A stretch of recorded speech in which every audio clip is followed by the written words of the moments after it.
நீங்க பாத்தீங்கன்னா விஜய் அவங்க அதாவது முதல்ல பேசும் பொழுதே சொல்லியிருப்பாங்க, டிசம்பருக்கு பிறகு பாருங்க எங்களுடைய அதிரடி ஆட்டங்கள் ஆரம்பிக்கும் அப்படின்னுட்டு. நீங்க நவம்பர் எண்ட்லயே அதை ஆரம்பிச்சிட்டாங்க. இனி டிசம்பருக்குள்ள பாத்தீங்கன்னா இன்னும் பெரிய பெரிய தலைவர்கள் உள்ள வருவதற்கான ஒரு களம் அமையும் அப்படின்னு தான் பேசுறேன். இப்ப கூட ஓபிஎஸ் அவங்க வந்துருவாங்களா அப்படிங்கிற ஒரு பரபரப்பெல்லாம் பேசப்படுது.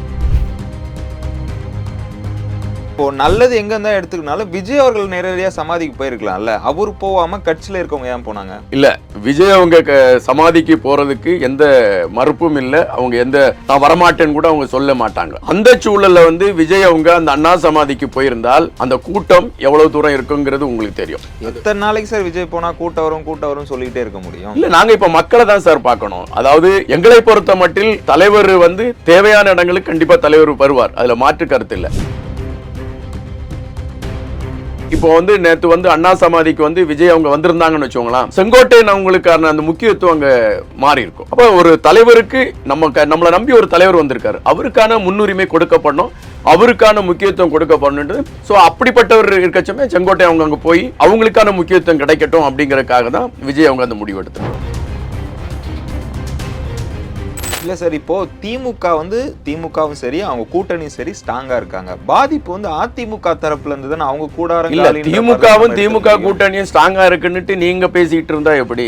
அதுல எத்தனை காங்கிரஸ் தலைவர்கள் மறைமுகமான பேச்சுவார்த்தைகள் நடத்திட்டு இருக்காங்கன்னு உங்களுக்கு தெரியுமா? தமிழக வெற்றி கழகத்துல இருந்து இது மட்டும் தான் சொல்லிட்டு இருக்காங்க, ஆனா அப்படி எதுவும் பேச்சுவார்த்தை நடத்தல அப்படின்ற மாதிரி தானே இருக்கு. அது அப்படிதான் சார், அரசியல் களம் அப்படிதான். அதாவது கடைசி நிமிடம் வர ஐயா செங்கோட்டை அவங்க எங்க இணைய போறாங்கன்னு பத்திரிகையாளர் பின்னாலே தெரிஞ்சிட்டு இருந்தாங்களா, ஆனா கடைசியில் எங்க முடிஞ்சிச்சு? அது மாதிரிதான் தமிழக வெற்றி கழகத்திற்கான ஒரு பெரிய செல்வாக்கு, ஒரு பெரிய களம் இப்பொழுது உருவாயிச்சு. அது பலருடைய தூக்கத்தை கெடுத்தாச்சு, ஒட்டுமொத்தமா திமுகவுடைய தூக்கத்தை ஒட்டுமொத்தமா கெடுத்தாச்சு. இன்னொன்னு தமிழக வெற்றி கழகம் தன்னுடைய காய் நகர்த்தலை, அதாவது திமுகவுக்கு எதிராக நம்ம காய் நகர்த்தல் எப்படி இருக்கணுங்கிறத மிக தெளிவா காய் நகர்த்தியிருக்காங்க அப்படிங்கிறது தான் செங்கோட்டையன் அவங்களுடைய அந்த இணைப்பை பார்க்க முடியுது. இப்போ அதிமுக அதிருப்தி தலைவர்கள் நிறைய பேர் இருப்பாங்க, அவங்க தமிழக வெற்றி கழகத்துல இணையணும்னு ஒரு எண்ணம் இருக்கும். அப்ப அவங்க யார்கிட்ட பேசுவாங்க, நம்ம கட்சியில இருந்து அங்க இருக்காருப்பா நம்ம போய் பேசிடலாமே அப்படிங்கிற வழிக்கு ஒரு லகுவா இருக்கும்.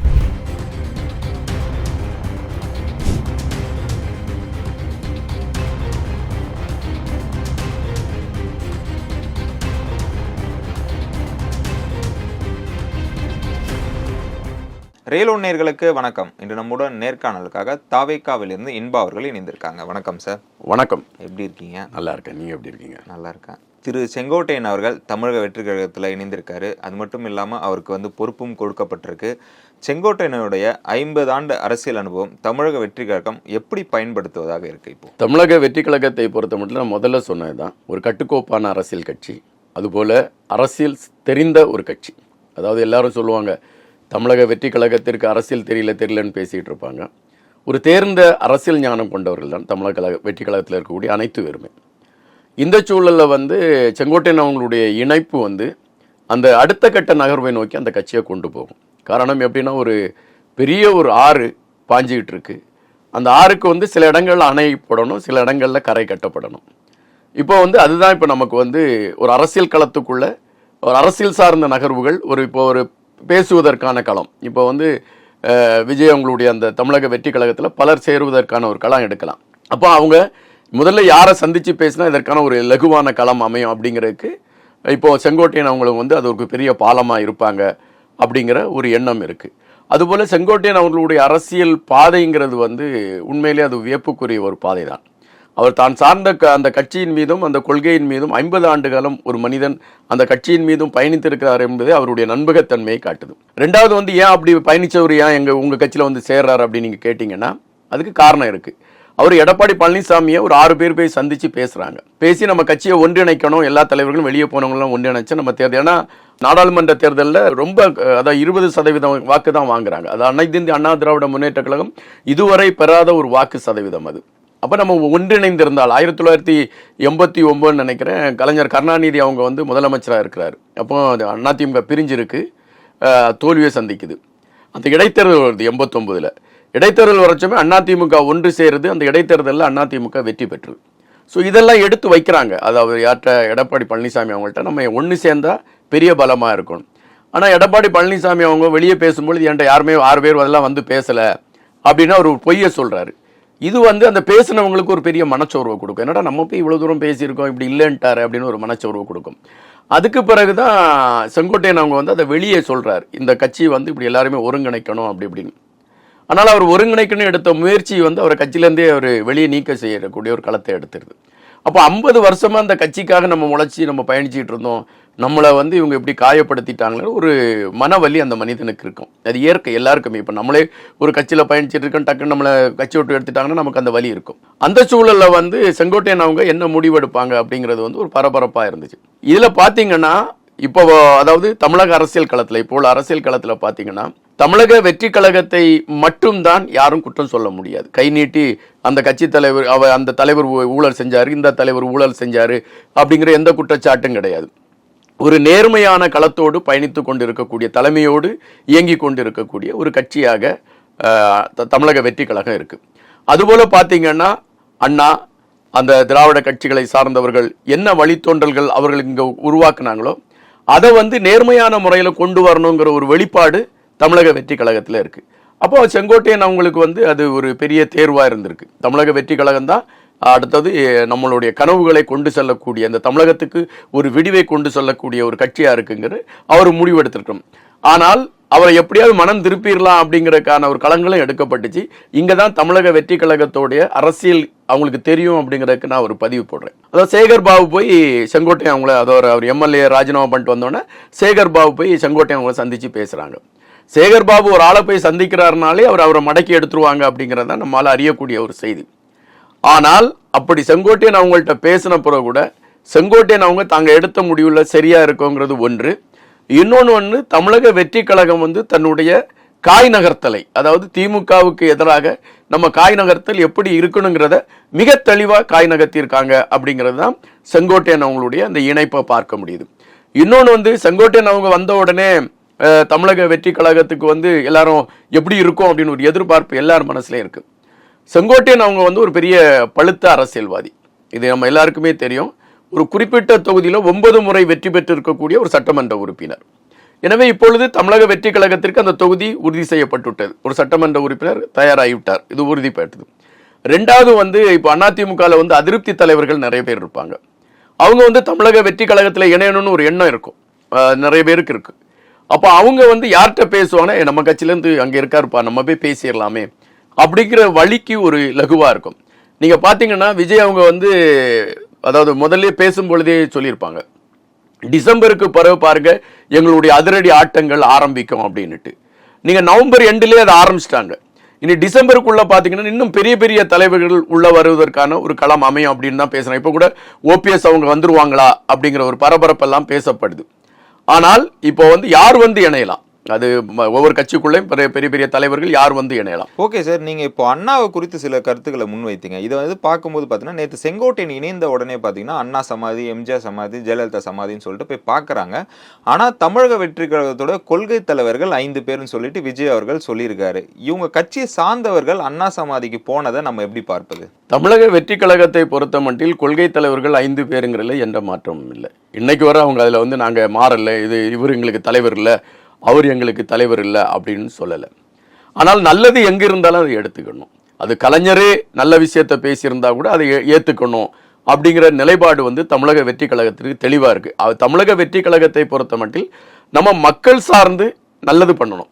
அதுக்கு யார்கிட்ட நல்லது இருந்தாலும் அதை எடுத்துக்கலாம். ஒரே ஒரு சம்பவம் பார்த்தீங்கன்னா, ஜெயலலிதா அம்மையார் வந்து முதலமைச்சராக இருக்கக்கூடிய சமயம் ஒரு திட்டம் நிறைவேற்றப்படுது. அந்த திட்டத்தை நிறைவேற்றப்படும் பொழுது ஐஏஎஸ் ஆஃபீஸர் போய் ஜெயலலிதா அம்மையார்கிட்ட கொடுக்குறாங்க. கொடுத்து அம்மா இந்த திட்டத்தை நாங்கள் பண்ணுறோம் அப்படின்னு. அப்போ ஜெயலலிதா அம்மா கேட்டிருக்காங்க, இந்த திட்டம் எப்போ ஆரம்பிக்கப்பட்டது அப்படின்னு. அப்போ காமராஜ் காலத்தில் இது ஆரம்பிக்கப்பட்ட திட்டம், இதை நாங்கள் வந்து நீட்சி செஞ்சுருக்கோம், கொஞ்சம் அது மாடிஃபிகேஷன் பண்ணியிருக்கோம் அப்படின்னு ஜெயலலிதா அவங்க எதுவும் கேட்காம கையெழுத்து போட்டாங்க. அதற்கு காரணம் அவர் காங்கிரஸ்காரர், ஜெயலலிதா அம்மா வந்து அதிமுக. ஆனால் நல்லது எங்கிருந்தாலும் அதை எடுத்துக்கணும். அதுதான் தமிழக வெற்றி கழகத்தை பொறுத்தவரை. ஆனால் இப்போ நல்லது எங்க இருந்தா எடுத்துக்கனாலும் விஜய் அவர்கள் நேரடியாக சமாதிக்கு போயிருக்கலாம்ல, அவர் போகாம கட்சியில இருக்கவங்க ஏன் போனாங்க? இல்ல, விஜய் அவங்க சமாதிக்கு போறதுக்கு எந்த மறுப்பும் இல்லை. அவங்க நான் வரமாட்டேன்னு கூட அவங்க சொல்ல மாட்டாங்க. ஏன்னா அண்ணா மீது ஒரு அளப்பெரிய பாசம் வச்சிருக்கிறது விஜய் அவங்க. அது அவங்களுடைய பேச்சிலே உங்க எல்லாருக்குமே தெரியும். அந்த சூழல்ல வந்து விஜய் அவங்க அந்த அண்ணா சமாதிக்கு போயிருந்தால் அந்த கூட்டம் எவ்வளவு தூரம் இருக்குங்கிறது உங்களுக்கு தெரியும். எத்தனை நாளைக்கு சார் விஜய் போனா கூட்டம் வரும் சொல்லிட்டே இருக்க முடியும்? இல்ல, நாங்க இப்ப மக்களை தான் சார் பார்க்கணும். அதாவது எங்களுக்கான 2ஆம் கட்ட தலைவர்கள் இருக்கிறாங்க, எங்களுக்கான இப்ப களப்பணிக்கான வீரர்கள் இருக்கிறாங்க, ஒவ்வொரு தொண்டரணி உருவாக்கப்பட்டிருக்கு, எல்லா இடத்துலயுமே நாங்க எல்லாமே ஃபார்ம் பண்ணிட்டோம். எங்களை பொறுத்த மட்டில் தலைவர் தேவையான இடங்களுக்கு கண்டிப்பா தலைவர் வருவார், அதுல மாற்று கருத்து இல்லை. ஆனால் ஒரு மக்களுக்கு இடைஞ்சலை உருவாக்கக்கூடியதோ, மக்களுக்கு பிரச்சனை, இப்போ SIRல போராட்டம் நடத்தின கண்டன போராட்டம், கண்டிஷனே எங்களுக்கு கொடுத்த கண்டிஷன் அதுதான்.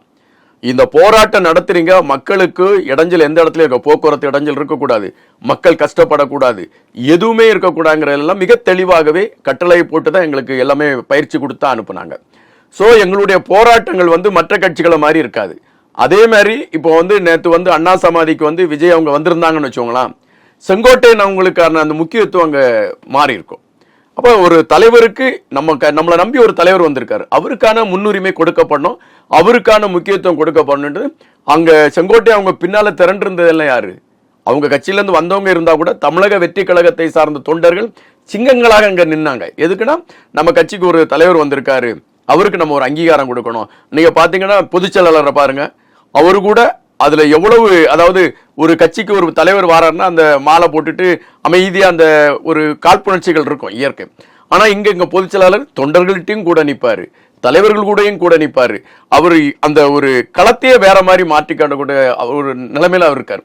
ஸோ அப்படிப்பட்டவர் இருக்கச்சமே செங்கோட்டை அவங்க அங்க போய் அவங்களுக்கான முக்கியத்துவம் கிடைக்கட்டும் அப்படிங்கறதுக்காக தான் விஜய் அவங்க அந்த முடிவு எடுத்திருக்கணும். ஓகே சார், நேத்து அவர்கள் விஜய் போலன்னு சொல்லிட்டு ஒரு விமர்சனம் இருக்கட்டும். கோபிச்செட்டிப்பாளையத்துல ஒரு பேனர் வச்சிருக்காங்க தமிழக வெற்றி கழக அலுவலகத்துல. என்னன்னா, ஒரு பக்கம் பாத்தீங்கன்னா விஜய் இருக்காரு, இன்னொரு பக்கம் செங்கோட்டையன் அண்ணா இருக்காரு, எம்ஜிஆர் ஜெயலலிதா வைத்து ஒரு பேனர் வைக்கப்பட்டிருக்கு. இதுக்கு என்ன சொல்றீங்க? இப்போ நான் ஒரு கோட்பாடுல இருக்கேன் சார். நான் தமிழ் தேசியத்தின் மீது தீவிரப்பட்டுள்ளவன். நான் எங்க ஆபீஸ்லயோ எங்கேயோ வைக்கணும்னா தமிழ் தேசியத்தை அடையாளப்படுத்திய தலைவர்களுடைய படத்தை வைப்பேன். நான் இப்ப தமிழக வெற்றி கழகத்துல இருக்கிறேன். அப்ப என்னுடைய தலைவர் விஜய் அவங்க, விஜய் அவங்க படத்தை வைக்கச்சுமே நான் தமிழ் தேசியத்தை நேசித்த காரணத்தால் அந்த தலைவர்களுடைய படத்தையும் வைப்பேன். இது என் சார்ந்த விஷயம், இதுக்கு கட்சிக்கும் ஒன்றும் இது கிடையாது. அதே மாதிரி தான் செங்கோட்டை ஐயா அனைத்து இந்திய அண்ணா திராவிட முன்னேற்ற கழகத்தில் 50 வருஷம் பயணித்தவங்க. அவங்களுக்கான தலைவர்களா அவங்க வச்சிருக்காங்க. அந்த தலைவர்களோடு இப்போ விஜய் அவங்களை வச்சிருக்காங்க அப்படிங்கிறது அவரு விஜய் அவங்கள தலைவராக ஏத்துக்கிட்டாருங்கிறதுக்கான ஒரு அடையாளம். இனி போக போக எங்களோடு இணைந்து பயணிக்கும் போது அவங்க இந்த தமிழக வெற்றி கழகத்தோட அதே வேகமும் அதே இதுவும் அவங்களுக்கு அது ஃபார்ம் ஆகி வரும். விஜய்க்கு தெரியாம இந்த பேனர் வைக்கப்பட்டிருக்க முடியாது, ஓகேங்களா? அப்போ ஜெயலலிதாவும் எம்ஜிஆர் அவர்களும் விஜய் அவர்கள் ஏத்துக்கிட்டாங்கன்னு நம்ம எடுத்துக்கலாங்களா? நான் முதல்லயே சொன்னதான் சார், நல்லது எங்கிருந்தாலும் அதை ஏத்துக்க தமிழக வெற்றி கழகம் தயங்காது. அது எந்த விஷயமா இருந்தாலும் சரி, மக்களுக்கு நல்லது செய்தவங்க யார் இருக்காங்க? இப்ப ஜெயலலிதா அம்மா மேல விமர்சனம் இருக்கலாம், ஆனால் ஜெயலலிதா அம்மா தான் கரண்ட் கட்டு, நீங்க தமிழகத்துல கரண்ட் கட்டு இல்லாம போனது ஜெயலலிதா அம்மா ஆட்சி காலத்துல. இன்னைக்கு நம்ம ஒரு நாள் விட்டு ஒரு நாள் தண்ணி கிடைக்குதுன்னா ஜெயலலிதா அம்மா ஆட்சி காலத்துல நல்லதை ஏத்துக்கிறோம், அவ்வளவுதான். அதே மாதிரிதான் எம்ஜிஆர் அவங்க மேல விஜய் அவங்களுக்கு எப்பவுமே நன்மதிப்பு உண்டு. எந்த இடத்துலயுமே அவங்க எம்ஜிஆர் அவங்களை விமர்சித்து கிடையாது, அண்ணா அவங்களை விமர்சித்து கிடையாது. அவங்கள மக்களுக்கு நல்லது செஞ்சிருக்காங்க, அந்த தலைவர்களை ஏற்றுக்கொள்றாங்க, அவ்வளவுதான். இதுல நல்லதை மட்டும் ஏத்துக்கிறோம், அது அவங்களுடைய தனிப்பட்ட விருப்பங்களையோ அவங்களுடைய தனிப்பட்ட வேற எந்த விஷயங்களும் நாங்க ஏற்றுக்கொள்ள மாதிரி இல்லை, நல்ல விஷயங்களை ஏத்துக்கிறோம். தமிழக வெற்றி கழகத்துல செங்கோட்டையன் அவர்களோட வருகை தமிழக அரசியல்ல மாற்றத்தை ஏற்படுத்துறதுக்கான வாய்ப்பு இருக்குங்களா? திராவிட முன்னேற்ற கழகத்தை வீட்டுக்கு அனுப்பி விட்டது சார், அது உண்மை. அதுதான், அதாவது செங்கோட்டையன் அவங்களுடைய வருகை மிக இலகுவாக கணிக்க முடியாது. நான் ஒரே ஒரு கதை உங்களுக்கு சொல்லிடுறேன். விஜய் அவங்க 2026 தேர்தலில் தனித்து போட்டிட்டு இருந்தால் கூட, அதாவது தனித்துனா அவங்க கட்சி தனியா போட்டிட்டு இருந்தால் கூட 140 to 145 தொகுதி சாலிடா அடிச்சிருக்கும் சார். அதற்கான ஒரு வேகம் இப்போ மக்கள் மத்தியில் நீங்க எங்க வேணாலும் போய் கேளுங்க, விஜய் அவங்களுக்கு தான் வாக்கு, விஜய் அவங்களுக்கு தான் வாக்குன்னு எல்லாரும் சொல்றாங்க. பரவலா நீங்க அது பெண்களா இருக்கட்டும், வயசானவங்களா இருக்கட்டும், இளைஞர்களா இருக்கட்டும், யாரும் இதுதான் களம். ஆனால் இப்போ செங்கோட்டை அவங்க இணைஞ்சிருக்கிறது எல்லார்ட்டும் ஒரு மாய பிம்பம் இருக்கு. எப்படின்னா திமுக ஒரு 40% வாக்கு வங்கி கையில வச்சிருக்காங்க. எனவே திமுக ஒரு வெற்றியை பெற்றோம், அவங்க யாரு, அவங்க கூட்டணி வர ஸ்டெடியா போயிட்டு இருக்கு. நான் இப்ப சொல்றேங்க, டிசம்பர் பெரிய அதிர்வலைகள் ஏற்படும்னா காங்கிரஸ்ல இருந்து எத்தனை பேர் விலகி தமிழக வெற்றி கழகத்துல இணையறான்னு பாருங்க, நிறைய மாற்றங்கள் நடைபெறும். இப்போ செங்கோட்டை அவங்க இணைஞ்சிருக்கிறது அதிருப்தியான நிறைய பேர் அதிமுக இருக்காங்க. நிறைய தலைவர்கள் அதிருப்தியில இருக்காங்க. இல்ல சார், இப்போ திமுகவும் சரி அவங்க கூட்டணியும் சரி ஸ்ட்ராங்கா இருக்காங்க. பாதிப்பு வந்து அதிமுக தரப்புல இருந்து தானே, அவங்க இல்ல திமுகவும் திமுக கூட்டணி கூட்டணியும் ஸ்ட்ராங்கா இருக்குன்னுட்டு நீங்க பேசிட்டு இருந்தா எப்படி? அதுல எத்தனை காங்கிரஸ் தலைவர்கள் வந்து மறைமுகமான பேச்சுவார்த்தைகள் நடத்திட்டு இருக்காங்கன்னு உங்களுக்கு தெரியுமா? தமிழக வெற்றி கழகத்துல இருந்து இது மட்டும் தான் சொல்லிட்டு இருக்காங்க. ஆனா அப்படி எதுவும் பேச்சுவார்த்தை நடத்தல அப்படின்ற மாதிரி தானே இருக்கு. அது அப்படிதான் சார், அரசியல் களம் அப்படிதான். அதாவது கடைசி நிமிடம் வர ஐயா செங்கோட்டை அவங்க எங்க இணைய போறாங்கன்னு பத்திரிகையாளர் பின்னாலே தெரிஞ்சிட்டு இருந்தாங்களா? ஆனா கடைசியில் எங்க முடிஞ்சிச்சு? அது மாதிரிதான் தமிழக வெற்றி கழகத்திற்கான ஒரு பெரிய செல்வாக்கு, ஒரு பெரிய களம் இப்பொழுது உருவாயிச்சு. அது பலருடைய தூக்கத்தை கெடுத்தாச்சு. ஒட்டுமொத்தமா திமுகவுடைய தூக்கத்தை ஒட்டுமொத்தமா கெடுத்தாச்சு. அவங்க மணிமகுடம் சூடி விடலாம் தங்களுடைய மகனுக்கு அப்படின்னு நினைச்சிட்டு இருந்தாங்க. நேத்து கூட அவருடைய பிறந்த நாள், அந்த செய்தி தான் முதன்மை பெறும்னு பார்த்தாங்க. பார்த்தா அதை அழகா அடிச்சு உடைச்சாங்க பாருங்க தமிழக வெற்றி கழகம். செங்கோட்டையன் அவங்களுடைய இணைப்பு தமிழக வெற்றி கழகத்தை தான் நேற்று ஹெட்லைன் எல்லா பத்திரிகையிலும் ஒருவருடைய பிறந்த நாள் பின்தள்ளப்பட்டு விட்டது. இது வந்து ஒரு ஆரம்ப புள்ளி தான். அவருடைய பிறந்த நாள் தான் இப்ப பின்தள்ளப்பட்டிருக்கு. ஆட்சி களத்திற்கு தமிழக வெற்றி கழகம் செல்லும். இது திராவிட முன்னேற்ற கழகத்திற்கு ஒரு பெரிய பூட்டு காத்திருக்கு. அதற்கான களங்கள் இப்போ ரெடி ஆயிட்டு அதுல செங்கோட்டையன் அவர்களும் வந்து இணைந்திருக்கக்கூடியது வந்து தமிழக வெற்றி கழகத்தின் அந்த யானைக்கு இன்னொரு பலத்தை கொடுத்திருக்கு. அவ்வளவுதான். தொடர்ந்து பேசுவோம் சார். எங்களோடு இணைந்து பல்வேறு தகவலை பயந்ததற்கு மிக்க நன்றி. நன்றி, வணக்கம்.